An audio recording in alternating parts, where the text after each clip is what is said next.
Percaya nggak sih gitu, orang-orang yang bisa melakukan ini itu orang-orang tertentu aja, nggak semua orang gitu. Dan pada saat kita dianugerahi Tuhan sifat atau sikap.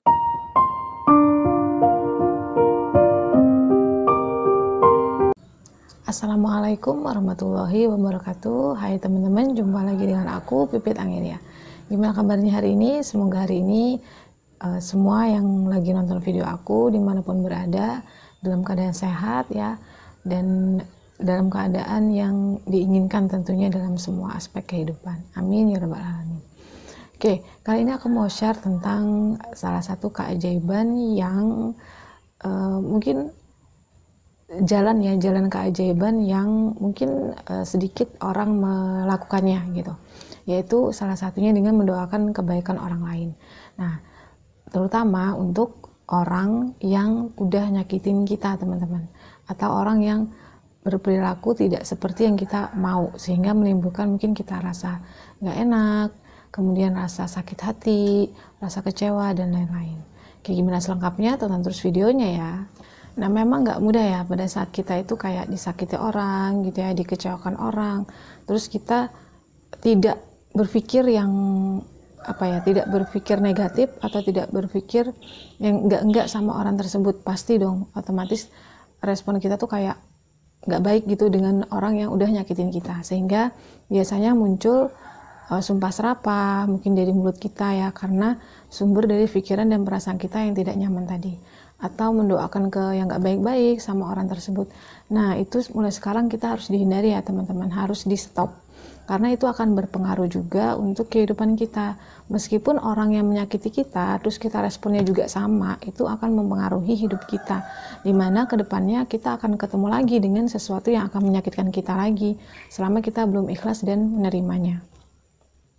Nah, di sini aku mau ngambil salah satu contoh yang pernah aku alamin sendiri ya, waktu aku pernah kayak terjadi satu problem yang luar biasa ya menurut aku gitu, yang sampai aku tersandung satu hal yang menyebabkan aku harus berurusan dengan polisi waktu itu gitu. Padahal itu ya kaitannya nggak dengan aku secara langsung, tapi ya karena memang itu bidangnya aku, otomatis ya aku kena lah gitu. Nah, pada suatu hari intinya aku disakitin orang gitu ya, dimana disumpah serapah apa segala macam gitu. Dan di waktu aku kena kasus tersebut juga gitu ya, namanya kita di BAP orang gitu ya, otomatis kan penuh tekanan, penuh hal-hal yang gak enak-enak buat kita gitu. Nah, tapi alhamdulillahnya ya, alhamdulillah sekali aku syukuri waktu itu aku tidak ada yang kayak menyumpah dengan petugasnya mungkin, atau dengan teman aku yang melakukan kesalahan tadi gitu, sehingga aku harus ikutlah masuk ke zona itu juga gitu. Nah, yang aku lakukan adalah aku mendoakan orang-orang yang di dalam situ, teman-teman, yang menginterogasi aku, kemudian yang ya banyaklah, kita ada tekanan di sekitar kita gitu kan. Nah, aku tidak ada yang kayak menyumpah-nyumpah, nggak ada gitu. Aku menyadari bahwa ya Allah, ini mungkin ya ada kesalahan dan dosa aku sehingga aku kayak gini gitu, nasib aku. Nah, sehingga yang aku lakukan adalah mendoakan kebaikan. Ya Allah, ampuni mereka semua. Ya Allah, buka hati mereka. Ya Allah, lapangkan hati mereka. Ya Allah, muliakanlah mereka. Itu yang selalu aku ucapin pada saat aku mau ke tempat mereka, atau aku setelah aku menghadap mereka. Nah, yang terjadi apa? Alhamdulillah gitu, kita mungkin kasus kami itu waktu itu ya sampai ke pengadilan gitu, tapi aku tidak sampai ke sana gitu, alhamdulillahnya. Dan ternyata keajaiban mendoakan orang lain ini benar-benar nyata, teman-teman gitu. Jadi saat kita mendoakan tulus orang gitu ya, atau kasus kedua juga itu masalah kantor juga ya, aku dikejar-kejar teman aku sendiri yang memberi pinjaman ke kantor aku gitu waktu itu. Tapi di dalam percakapan sama aku itu sangat luar biasa menyakitkan gitu, tapi aku tidak membalasnya dengan kesakitan juga yang membuat dia sakit hati, enggak, aku oke gitu aja. Tapi aku dalam sholat aku, terus kalau aku di jalan gitu ingat orang tersebut gitu, ingat pelakuannya, aku selalu mendoakan, ya Allah, ampuni dia, muliakan dia, cintai dia ya Allah, sayangi dia, kayak gitu terus doa aku untuk orang tersebut. Dan akhirnya entah caranya yang kayak ajaib yang menurut aku pada saat jatuh temponya ya kantor aku bisa membayar gitu dengan cara yang ajaib juga kayak gitu loh. Jadi udah selesai masalahnya, tidak mengganggu aku lagi. Nah, ini ada satu lagi kisah teman-teman yang deket-deket gitu ya. Ada satu tugas yang mungkin tidak aku kerjakan gitu ya, sehingga aku dipanggil, kemudian sama bos aku ya gitu, ya nggak apa-apa, memang karena aku ada satu kendala yang memang aku nggak bisa melakukan. Terus apa yang aku lakukan gitu, apakah aku nyumpah-nyumpah gini aja dipanggil? Enggak, tapi aku mendoakan kebaikan untuk beliau. Yang terjadi adalah apa teman-teman, selang berapa sebulan kemudian ya, justru aku dapat job ya, dapat tugas yang beliau sendiri langsung nyuruh aku gitu, dan itu nilainya nggak sedikit ya teman-teman. Nah, makanya biasakan untuk mendoakan kebaikan orang lain ya, pokoknya apapun lah yang kita rasakan, insya Allah keajaibannya itu nanti kita akan menerima. Nah, intinya di sini teman-teman, apapun perilaku orang kepada kita gitu ya, mau apapun, aku sering banget pokoknya kalau misalnya disakitin orang, aku nggak pernah doakin yang nggak selalu yang keluar dari aku adalah yang pertama, ampuni dia ya Allah gitu.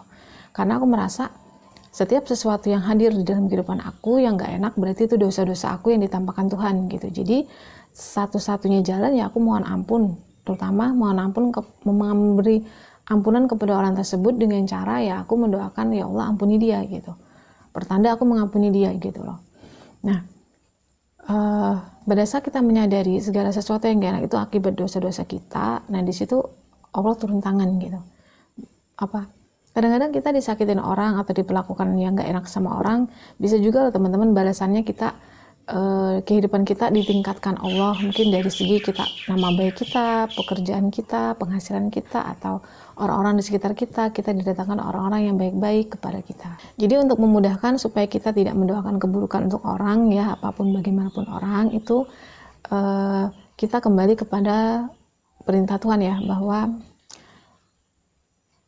perbuatan siapapun yang berbuat baik yaitu untuk dirinya sendiri, dan yang berbuat jahat juga untuk dirinya sendiri. Nah, dari situ bisa diambil kesimpulan gitu, bahwa pada saat orang melakukan yang nggak baik buat kita, ya sebenarnya dia sedang melakukan yang nggak baik untuk dirinya sendiri. Ya, di suatu masa nanti dia akan menemui juga kejadian yang mungkin menyakitkan hatinya dia. Nah, sekarang tugas kita adalah merespon itu gitu. Kita ini mau dapat kebaikan atau keburukan nih? Tentunya mau dapat kebaikan. Nah, pada saat kita mendapatkan keburukan di mata kita ya itu buruk gitu. Bagaimana kita supaya tetap mendapat kebaikan? Yaitu dengan mendoakan kebaikan orang tersebut ya, orang yang nyakitin kita. Percaya nggak sih gitu? Orang-orang yang bisa melakukan ini itu orang-orang tertentu aja, nggak semua orang gitu. Dan pada saat kita dianugerahi Tuhan sifat atau sikap yang kayak gitu ya, merespon positif itu feeling juga enak ya. Pada saat kita disakiti orang tuh nggak yang kayak gerusuk-gerusuk langsung ya gimana, nggak, tetap stay enjoy gitu ya, tenang, relax, terus kembali kepada Tuhan. Oh ya, ini dosa aku ya Allah yang kau tampakkan, terima kasih. Kemudian doain orang itu, ampuni dia ya Allah, muliakan dia, sayangi dia, cintai dia.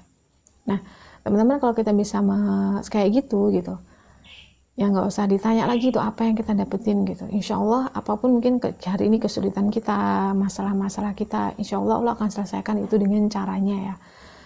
Karena yang kita berikan itu adalah kebaikan, yang kita pancarkan kepada semua hal itu adalah yang baik gitu. Tapi karena kita ini kan manusia ya teman-teman, kadang egonya itu luar biasa tinggi gitu. Kita udah disakitin orang kayak enak aja gitu kan. Dia kayak gini, masa aku nggak ngelakuin apa-apa gitu, maksudnya enak aja gitu, kayak ikhlas kayak gitu, enak banget kayak gitu kan. Padahal ya itu urusan perilaku dia ke kita itu adalah urusan dia sama Tuhan gitu. Urusan kita sama Tuhan adalah ya merespon baik, gimana nih respon kita kepada orang tersebut, itu urusan kita kepada Tuhan. Dan fokus kita adalah mengurus yang berkaitan dengan urusan kita ke Tuhan kayak gitu loh. Jadi kalau dasarnya itu kita udah mantep ya, udah paham dan udah menjiwai ya, udah masuk ke dalam jiwa kita, insya Allah kita akan mudah dalam merespon baik apapun perilaku orang kepada kita. Nah, apalagi nih ya kalau misalnya di dalam circle kita gitu ya, teman-teman kita, sahabat-sahabat kita gitu, itu yang agak sulit karena apa? Kita selalu ketemu mereka gitu. Pada saat mereka nyakitin kita, respon kita untuk selalu positif itu kadang disalahartikan ya. Nah, itu ya terserah mereka aja gitu. Yang penting kalau terjadi hal misalnya di dalam pertemanan kita, circle kita sehari-hari gitu ya, kita tidak bisa merubah orang lain untuk mengerti kita atau mengikuti apa maunya kita. Tapi kita bisa merubah respon kita kepada orang tersebut gitu. Nah, merubah orang itu sebenarnya caranya tidak merubah, aku nggak suka loh kamu kayak gini, aku nggak suka kamu kayak gitu, tidak. Tapi bagaimana cara ngerespon kita terhadap orang tersebut gitu.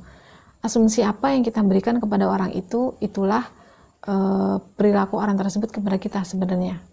Gitu. Kalau kenapa orang nyakitin kita? Karena asumsi kita terhadap orang tersebut mungkin negatif duluan gitu. Kita menanamkan kesadaran yang salah terhadap sesuatu atau seseorang. Makanya penting sekali namanya menolkan diri ya, artinya kita tidak ada ego lagi gitu di dalam diri kita. Nah, kemudian lagi yang lebih sulit lagi misalnya nih hubungan antara relationship antara laki-laki sama perempuan. Nah, itu juga susah itu. Kalau misalnya kita bertengkar atau misalnya kita ada salah paham ya kan, atau misalnya justru malah ada satu masalah yang membuat kita udah selesai aja, nggak penting ibaratnya untuk mempertahankan ini selesai gitu ya. Itu biasanya akan menyisakan rasa sakit ya, dendam, kecewa. Nah, itu jangan sampai ya teman-teman.